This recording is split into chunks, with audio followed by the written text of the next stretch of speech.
Panel ঘোষণা করেছেন মুক্তিযোদ্ধা সুশীল সমাজ তৃণমূল নেতৃবৃন্দ এবং আমাদের আশরাফুর রহমান। আমরা আমাদের উপজেলা পরিষদের চেয়ারম্যান রিয়াজউদ্দিন আহমেদ, তার প্রতীক হয়েছে আনারস। উপজেলা ভাইস চেয়ারম্যান আরিফুর রহমান শিবাব, তার প্রতীক হয়েছে টিউবওয়েল। আমি তাহিরুন্নেছা, আমার প্রতীক হয়েছে কলস।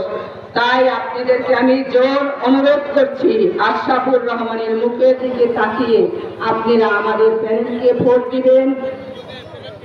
আমাদের ভোট দিলে আশরাফুর রহমানকে পাবেন, শামীম শাহনাজকে পাবেন। আমরা তিনজন আশরাফুর রহমানের সহযোদ্ধা। আমরা চাই এই টিকিকাটাবাসী মা বোনদেরকে সাথে নিয়ে কাজ করতে, মা বোনদের ভাতা আমরা বৃদ্ধি করতে চাই।